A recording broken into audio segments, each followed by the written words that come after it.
इस वीडियो का उद्देश्य किसी भी जाति, धर्म, संप्रदाय या समाज या किसी राजनीतिक दल को किसी भी रूप से ठेस पहुंचाना नहीं है। यह वीडियो केवल शिक्षात्मक रूप से बनाया गया है। इसका उद्देश्य केवल लोगों तक ज्ञान पहुंचाना है।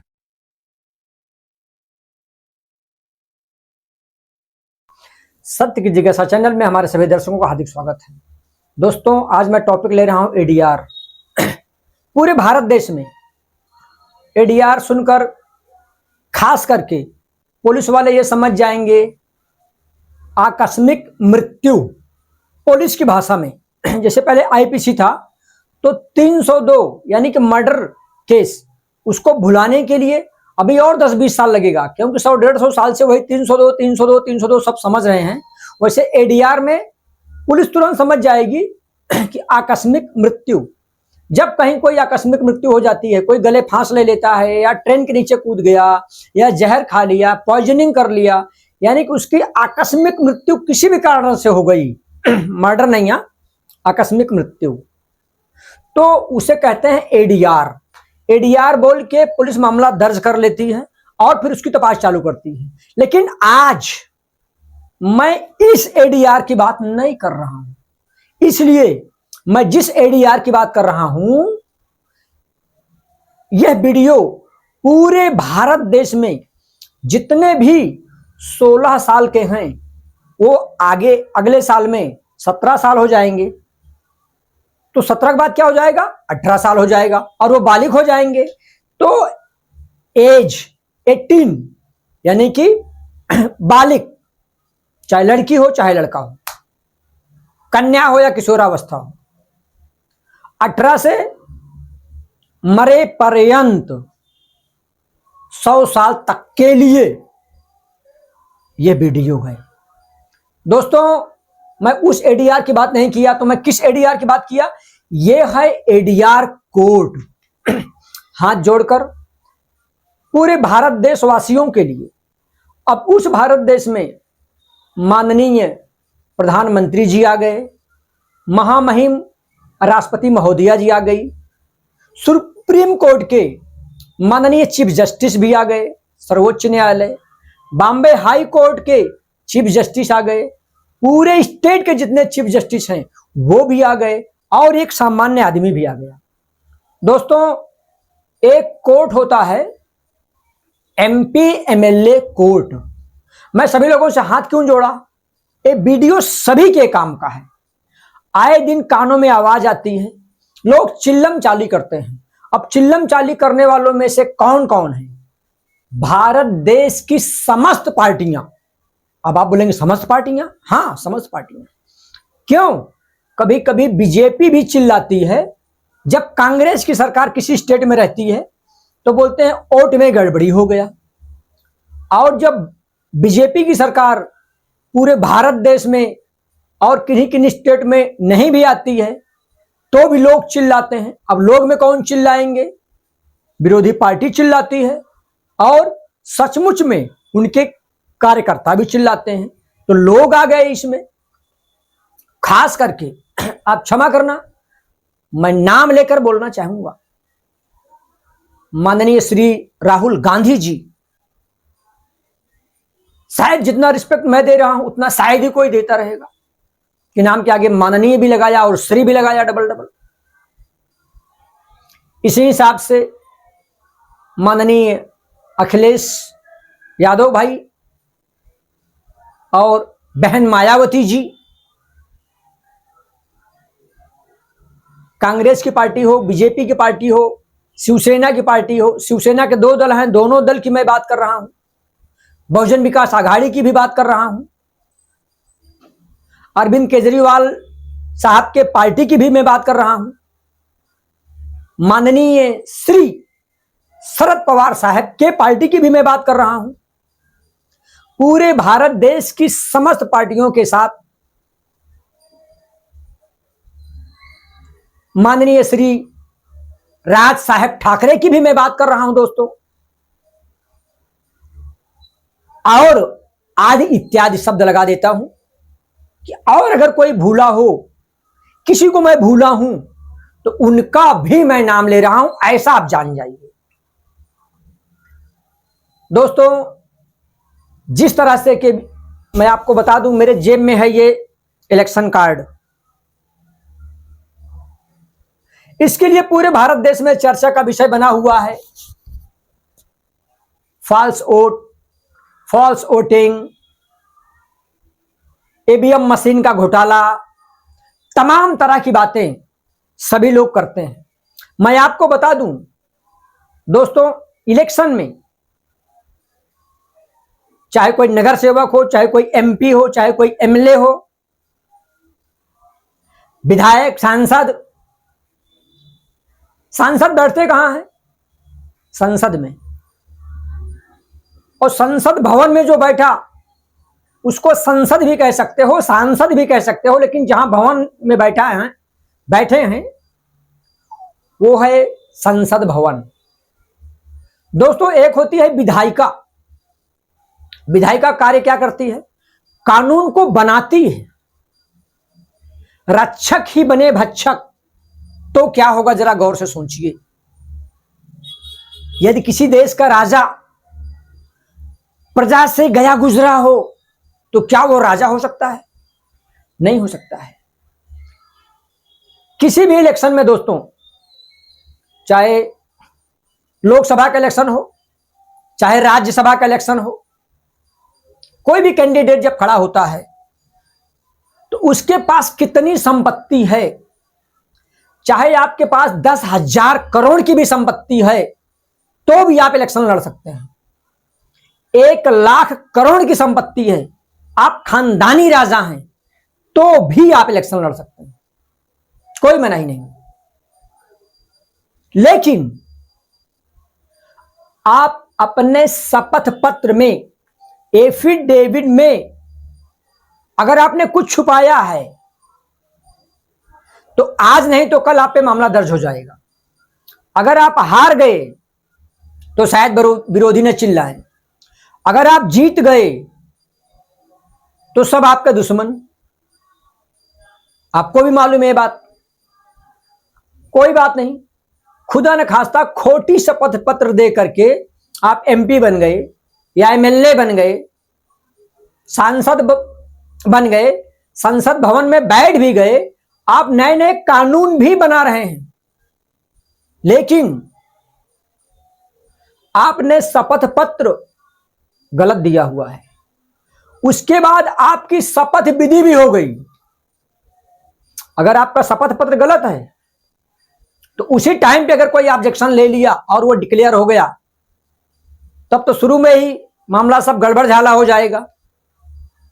लेकिन अगर आप खुदा न खास्ता इलेक्शन जीत भी गए, दोस्तों कुछ लोग तो इस तरह से इलेक्शन जीत जाते हैं कि भारत में उनकी नसीब होती है। मैं एग्जांपल दूं तो मैं सत्य की जिज्ञासा चैनल चलाता हूं, मैं इलेक्शन में खड़ा हो जाऊं खुद, और मुझे मालूम है कि मैं हारने के लिए ही खड़ा हुआ हूं, इसके बावजूद मैं किसी ऐसी पार्टी से खड़ा हो जाऊं कि खुदा न खास्ता मैं जीत जाऊं। मुझे कोई जानकारी नहीं है, एबीसीडी नहीं मालूम। अब मैं क्या करूंगा? अब मैं किसी आका के पास जाऊंगा, किसी भाई के पास जाऊंगा, डैडी के पास जाऊंगा, अप्पा के पास जाऊंगा, उनके चरणों में गिरूंगा। अप्पा मैं तो ऐसे खड़ा हो गया था, डैडी मैं तो ऐसे खड़ा हो गया था, मेरे आका मैं तो ऐसे खड़ा हो गया था, मुझे नहीं मालूम था मैं जीत जाऊंगा, समझो मैं आपका ही आदमी हूं। अगर मैं इस तरह से वोटिंग में मैं जीत गया, तो अगर मैं जीत भी गया तो क्या आप हमें जीता हुआ समझेंगे? मैं खड़े हुआ था हारने के लिए, लेकिन फिर भी मैं जीत गया। क्यों? कभी कभी ऐसा माहौल बना रहता है कि हारने वाला कैंडिडेट भी जीत जाता है। लेकिन मैंने जो उसमें शपथ पत्र दिया हुआ था, मेरा शपथ पत्र खोटा है, लेकिन मैं जीत गया, मेरी शपथ विधि भी हो गई, मैं सांसद बन गया, मैं संसद भवन में भी बैठ गया। अब आप क्या करेंगे? आप कहां जाएंगे? हम तो 5 साल का समय मांगेंगे, आप हमारा शिकायत करेंगे, मेरी सरकार है, पूरे भारत देश में मेरी सरकार चल रही है, कुछ होगा ही नहीं। लेकिन होगा। अभी अभी हाल ही में हमारे केंद्रीय गृह मंत्री माननीय श्री अमित शाह जी, दोस्तों मैं सबका नाम रिस्पेक्ट लेके बोलूंगा, क्योंकि मेरे लिए संविधान सर्वोपरि है। लेकिन जिसकी भी सरकार है, हमारे देश की सरकार है, हमारी अपनी सरकार है, जिसकी सरकार है हम उसके साथ में हैं। क्यों हैं? क्योंकि भारत देश है तो भारत का कानून तो मानना पड़ेगा, तो हम कानून तो मानेंगे। इसलिए हम रिस्पेक्ट देकर माननीय अमित शाह जी का नाम लिया। उन्होंने अभी अभी एक नया कानून बना रहे हैं कि जो 30 दिन से ज्यादा जेल काट लिया या कोई जेल से ही प्रजा पर राज्य करना चाहे या देश पर राज्य करना चाहे या जहां भी मंत्री पद उसको मिला हुआ है तो उसका भंग किया जाए। लोग उसका विरोध कर रहे हैं। करना चाहिए कि नहीं करना चाहिए मैं कुछ नहीं कह रहा हूं, ये जनता जाने, हमारे देश की विधायिका जाने जो कानून बना रहे हैं।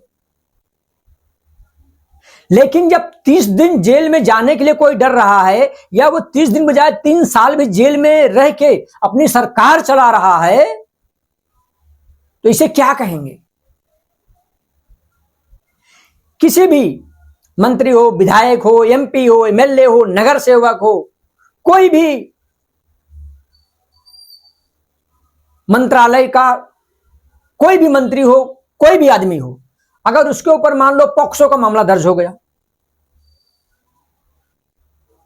उस टाइम पे कुछ नहीं चलेगा। पुलिस उसको अरेस्ट करेगी, जेल में डालने की कोशिश करेगी या सेटिंग करके या प्रेशर लाके, कुछ भी नहीं हुआ। लेकिन चार्जशीट जाएगी, चार्जशीट के लिए कोई नहीं रोकेगा, न केंद्रीय गृह मंत्री रोकेंगे, न माननीय प्रधानमंत्री रोकेंगे, न हमारे देश का कोई कानून रोकेगा। उस पर कार्रवाई होगी क्योंकि सब पे कार्रवाई हो रही है और कानून सबके लिए बना हुआ है। दोस्तों, पूरे भारत देश में जितने लोग भी ऊहापोह मचा रहे हैं, पुनः मैं नाम लूं अखिलेश जी, राहुल जी, बहन मायावती जी, राहुल गांधी जी, महाराष्ट्र के जितने भी हैं, जितने लोगों को भी मैं नाम लूं, सभी लोग अगर किसी पर उंगली उठा रहे हैं तो आपसे हमारा हाथ जोड़कर विनम्र निवेदन है कि आप एडीआर कोर्ट में जाइए। एमपी एमएलए कोर्ट भारत देश में जितने भी स्टेट हैं, शायद किन्हीं किन्हीं स्टेट में, किन्हीं किन्हीं राज्य में नहीं बना हुआ है, बाकी सभी जगह पर है।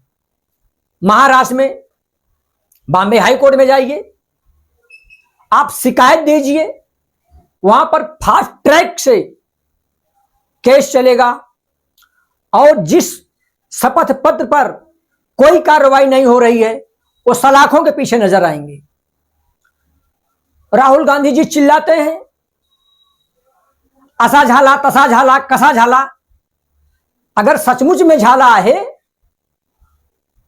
तो आप एडीआर कोर्ट में जाइए। दिल्ली में भी है, उत्तर प्रदेश में भी है, कलकत्ता में भी है, तमाम स्टेट में है। मुझे समझ नहीं आता कि लोग शिकायत क्यों नहीं करते। इसका मतलब चोर चोर मौसेरे भाई भी हो सकता है कि मैं चिल्लाऊंगा लेकिन बाकी ऑफिशियली कार्रवाई कुछ भी नहीं करूंगा। सभी पार्टियों से मैं कहना चाहता हूं और पूछना भी चाहता हूं कि यदि सचमुच में एफिडेविट रॉन्ग फाइल हुआ है और सामने वाला मंत्री बन के बैठा है, एमपी बन गया है, एमएलए बन गया है, सांसद में जाके बैठा है, संसद भवन में बैठा है, सांसद बन बैठा है, तो भी शिकायत होती है ना। आप एक रिट फाइल करो, एमपी एमएलए कोर्ट में जाओ। क्या आपको इतना ही मालूम है civil court, district court, session court, high court, supreme court, family court, इसके आगे आपको नहीं मालूम? अरे मेरे भाई, एमपी एमएलए कोर्ट भी है, इसीलिए मैं बोला कि यह वीडियो पूरे भारत देश में उन सभी के लिए है जिनकी उम्र 18 साल से 100 साल या किंवा मरे पर्यंत, जब तक कि वो वोट देते हैं। और सब चिल्लाते हैं इलेक्शन टाइम पे पैसा लेकर, लाच लेकर, घूस लेकर, दारू की बोतल लेकर, महिलाओं को बदनाम किया जाता है कि साड़ी लेकर, पुरुषों को बदनाम किया जाता है कि कपड़े लेकर या देकर, 200, 500, 1000, 2000, 10,000 बांट कर लोग जीत रहे हैं या बांट करके भी हार भी रहे हैं। तो आपको चिल्ला के खुश नहीं होने वाला, आपको अमल बजावनी करनी पड़ेगी। हमें आपको सुधरना पड़ेगा, जनता को सुधरना पड़ेगा, जनता को मुंहतोड़ जवाब देना पड़ेगा। जनता खुद, यानी जो वोट देते हैं, आपने वोट दिया किसी और को, वोट मिला किसी और को, आपको संशय है तो आप आवाज क्यों नहीं उठाते? अगर कोई प्रत्याशी ये चिल्ला चिल्ला के कह रहा है कि मैं अगली बार से ज्यादा वोट पाऊंगा, उसने अपने पूरी लाइफ में, पूरे प्रचार टाइम में कभी नहीं बोला है कि मैं जीत रहा हूं। इसके बावजूद भी अगर वो जीत गया तो क्या आप ताजुब नहीं खींचेंगे? हारा हुआ प्रत्याशी अगर जीत गया तो आप ताजुब नहीं खींचेंगे? कुछ न कुछ गड़बड़ तो हुआ है। लेकिन हम नहीं कहते कि गड़बड़ हुआ है, हम ये कहते हैं कि लहर थी, आधा धुंध की राज में गधौ पंजीरी खाएं। आधा धुंध यानी कि 500 किलो पंजीरी रखी है और खाने वाले 100 लोग हैं तो कितना खाएंगे? 400 लोगों की पंजीरी बच गई तो घोड़े गधे सब खाएंगे। उसी को कहा गया है कि आधा धुंध की राज में गधाऊ पंजीरी खाएं। जिन्होंने कभी नहीं बोला कि मैं जीतूंगा वो भी जीत गए। इसका मतलब कुछ तो गड़बड़ है। लेकिन गड़बड़ है को गड़बड़ बोल नहीं सकते आप। क्यों नहीं बोल सकते? कहीं कहीं मीडिया भी बिक जाती है। तो मैं कौन होता हूं मीडिया पे उंगली उठाने वाला? मेरे सामने मीडिया बिकी नहीं, मैं नहीं बोल सकता। किसी एमपी एमएलए ने मेरे सामने पैसा बांटा, नहीं बांटा तो मैं नहीं बोल सकता। मैं बोल भी नहीं रहा हूं। चिल्ला तो आप रहे हो, चिल्लाती तो जनता है। चिल्ला तो महाराष्ट्र की सारी पार्टियां हैं, चिल्ला तो बिहार की सारी पार्टियां हैं, चिल्ला तो उत्तर प्रदेश की सारी पार्टियां हैं। राहुल गांधी जी बोल रहे हैं। उनसे मैं हाथ जोड़कर विनती करता हूं कि माननीय राहुल गांधी जी, आप एमपी एमएलए कोर्ट में क्यों नहीं जाते? क्या आपको जानकारी नहीं है? दिल्ली में भी एमपी एमएलए कोर्ट है, महाराष्ट्र में भी एमपी एमएलए कोर्ट है, पूरे भारत देश में एमपी एमएलए कोर्ट है। क्या आपको नहीं मालूम? हां, जो हमारे सत्य की जिज्ञासा चैनल को देख रहे हैं पूरे भारत देश से, अगर वो आम नागरिक हैं, अगर वो बोलते हैं कि हमें जानकारी नहीं है तो मैं एक बार मान लूं। लेकिन ध्यान रखना दोस्तों, जैसे बोलते हैं ना लोग, चल चल तेरे जैसे 150 देखे, 150 वीडियो दोस्त बना चुका हूं और आपको सैल्यूट करता हूं। कुछ हमारे दर्शक हैं जो कि पूरे के पूरे वीडियो उन्होंने देखा है। मैं उनको बारंबार सैल्यूट करता हूं, उनको गले लगता हूं तहे दिल से और आपको आश्वासन देता हूं, आपसे प्रॉमिस भी करता हूं कि आप निपुण हो गए हो। आपका कोई बाल बांका नहीं कर सकता। क्यों? हर टाइप का वीडियो आपको सत्य की जिज्ञासा चैनल पर देखने को मिलेगा, अवश्य मिलेगा। दोस्तों, ये हमारा 150वां वीडियो है, यानी कि 150 वीडियो। इसको आप देखिए, लाइक करिए, कमेंट करिए, शेयर करिए। जो नए लोग हैं वो फॉलो करें और उसको सब्सक्राइब करें। देश के कोने कोने में, ज्यादा से ज्यादा ग्रुपों में, फेसबुक में भी आप डालिए, व्हाट्सएप पे आप फैलाइए इसको, क्योंकि आपके काम का वीडियो है। क्यों व्यर्थ में लोग चिल्ला रहे हैं? मेरा ये कहना है, मेरा ये इंटेंशन है। अगर सचमुच में कहीं गड़बड़ी हुई है तो भारत देश का कानून है और देश की विधायिका नहीं बनाया है। मैं ये कानून नहीं बनाया, सत्य की जिज्ञासा का ओनर नहीं बनाया, एमपी एमएलए कोड नहीं नहीं नहीं नहीं नहीं।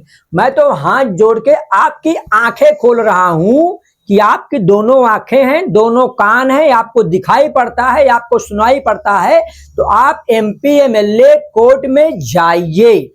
आपकी जो भी विरोधी पार्टियां हैं उनके खिलाफ में आप शिकायत दीजिए विथ एविडेंस। अगर आपके पास एविडेंस नहीं है तो लंबा चौड़ा मानहानि का केस होगा, यह भी ध्यान में रखना। सत्य की जिज्ञासा उसका जिम्मेदार नहीं है, उसका जवाबदार नहीं है। अगर पूरे भारत देश में किसी भी शासकीय यंत्रणा की जवाबदेही तय कर ली जाए तो पूरे भारत देश को स्वर्ग बनने से कोई रोक नहीं सकता। सच का राज्य आ जाएगा, सारे झूठे खत्म हो जाएंगे, अमन चैन फैल जाएगा। ध्यान रखना, शीघ्र ही मैं जवाबदेही पर वीडियो बनाऊंगा, क्योंकि आज भारत देश का कोई भी आदमी, कोई भी शासकीय यंत्रणा अपनी जवाबदारी लेने को तैयार नहीं है। सब एक दूसरे के कंधे पर ढकेलते हैं। दोस्त, हमें आपको पुढ़ारी बनना पड़ेगा, आगे आना पड़ेगा और जवाबदेही संभालनी पड़ेगी। अगर किसी के दिल को लगा हो, मुझे क्षमा करना, मुझे माफ करना। मैंने जिनका जिनका नाम लिया, हाथ जोड़कर नाम लिया, लेकिन सच बोला। सच कड़वा होता है, आपको बर्दाश्त करना पड़ेगा। जय हिंद, जय भारत, जय महाराज, जय जवान, जय किसान, जय संविधान। नमस्कार दोस्तों।